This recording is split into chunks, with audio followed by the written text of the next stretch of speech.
Today is Tool Talk Tuesday. I'm Chris, the Idaho Painter here on Paint Life TV. Today I'm going to be introducing you to 3 more products. And today I'm going to be talking about Crocodile Cloth. I'm going to be talking about the FoamBeak, and I'm going to be talking about the Foam Pro spatula. And I'm going to be starting off talking about the spatula by Foam Pro. And so set some things aside here and give you a demonstration of what this device is, what it does, this tool, and whether I would actually purchase it and put it in my vehicle. So first off, here it is. It's they call it a spatula right here. What this thing does is it scrapes the inside of a bucket so you don't waste your paint. You want to get all the paint out of the bucket. I got to say, today's paints are extremely expensive. You could be paying up to $100 a gallon. That means a 5-gallon bucket of paint.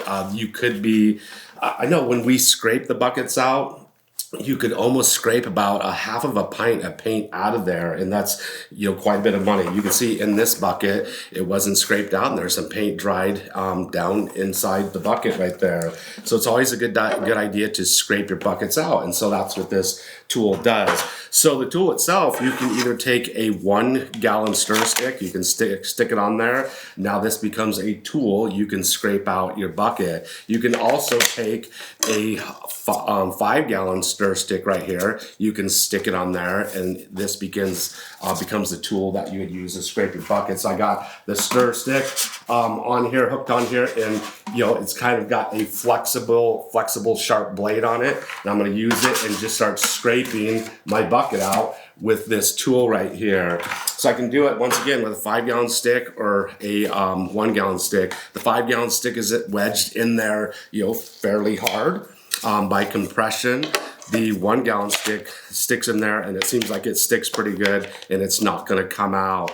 If you do try to use a stir stick that's been used before, I did notice you can't even get it in here, so you're going to have to use a stir stick that doesn't have, you know, any paint on it. Now, is this a tool that I'm going to go walk out to my trailer or walk out to my truck or van to scrape out the bucket? So I've used this practice of scraping out my 1-gallon cans and my 5-gallon buckets, you know, my entire career, because I don't want to waste paint.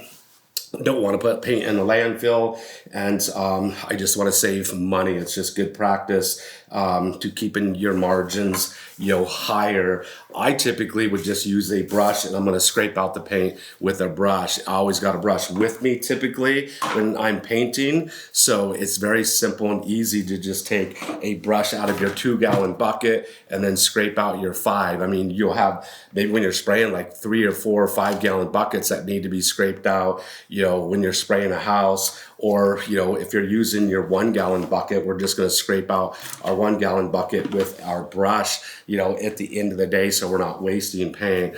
So, I mean, it's an interesting tool. They do actually work. It scrapes out, you know, the paint, you know, fairly efficiently down in the corner. It gets down in the corners very good. But I'm not going to walk out to my vehicle just for this device and hunt this device down, you know, because I got a tool that's going to be able to scrape it out efficiently. I think this thing might get a tiny bit more paint out of there, but then you also got to consider, now I've got to clean this tool off also, so it's just another tool I've got to wash and clean when I'm already using a brush, you know, probably with that color. At the end of the day, I'm just going to scrape it out with a brush, and I'm going to have to clean that brush out anyways. So it's not something I'm going to add to my vehicle. It's interesting. If you've used one of these things before and you think they're a good tool worth putting in your vehicle, just let us know in the comment section below. I'll look it up. I don't even know how much one of these things cost. I didn't purchase this one. I was at a show, a hardware show. I was given it by one of the vendors to me as a sample, brought it home, just wanted to talk about it here on the video. So I don't know, if it was a couple dollars, I probably still wouldn't spend it, because it just, you know, space in my vehicle is very expensive, and so to take space up with a tool like this, I'm just not going to do it, because I do have stir sticks in my truck always, but I'm just not going to want to have to go hunt for the stir stick and hunt for this tool to scrape out my bucket.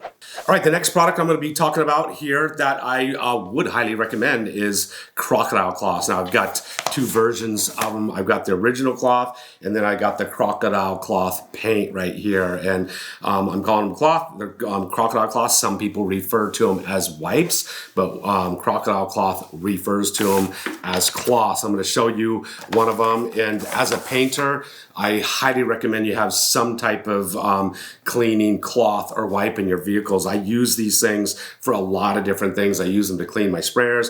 I use them to clean my hands at the end of the day.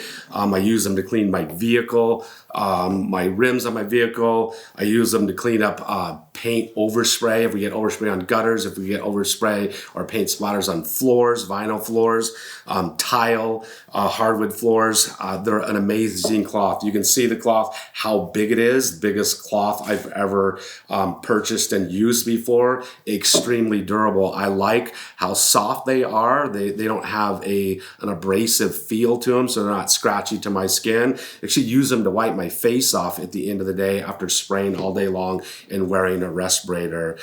They're super durable. They don't tear very easy. I'll show you, just try to punch my finger through how durable that is. I'm pushing on that pretty hard and it's not tearing. It's a durable cloth. The other thing I like about them is they are super wet. So there's a lot of moisture in the Crocodile Cloth. So it gives you the ability to clean for quite a while, having it extremely wet. They'll clean up dried paint. That's what I like a lot about them. You get dried overspray, you get dried paint, on your sprayers. Because likewise, sprayers looking, really nice and clean. It'll clean it right off. I do have some paint on this table because I was doing a video stripping paint, and I got paint on the table, and it's taking it right off. It's not going to damage the finish on my table either. So they are the Crocodile Cloths. Highly recommend you using these cloths, keeping them in your vehicle for a multitude of different uses.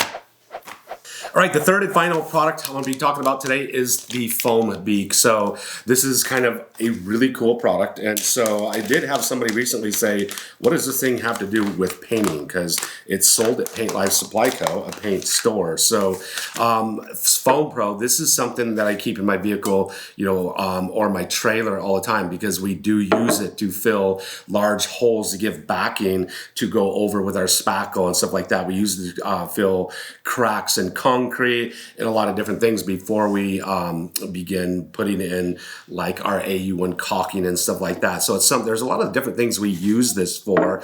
And when you spray your foam, it's going to come out of this little tube right here. It's eventually going to expand. The FoamBeak, what the FoamBeak does is you'll put this on the end of your tube, and instead of coming out of a little tube and giving this little small bead, it actually spreads it out into a 3-inch wide swath. And so what does that actually do? When you take and you try to spray your foam overhead like on a ceiling, the small bead doesn't adhere to the ceiling because it doesn't have a wide enough path and have enough adhesive to actually give it the ability to hang up there. You can put it on the FoamBeak on this tube. Now I can spray it on a ceiling in a 3-inch wide gap, and it's actually going to hang on a horizontal surface, overhead. But one of the things that this thing was actually invented for was insulating showers before you actually install a shower. So how do you install a shower before you put it in? If you tried to do it just with the tube itself, it literally would just take you forever because this little tiny path. Now you can have this 3-inch path, and you can insulate a shower really fast. You can insulate a hot tub really fast, but it just gives you the ability to throw it out in this 3-inch path right here. It comes in a 3-pack. And somebody asked me, how do you clean the thing? You don't clean it. You just throw them away when you're done. Just like, great stuff. I've never had success with using a half a can of great stuff before spray foam and then you reusing it again, because it always dries inside the tube and it also dries inside the can. So we typically toss the can. So there you have it, another Tool Talk Tuesday. So would I have these 3 products or tools in my vehicle? How about you? Would you put them in your vehicle?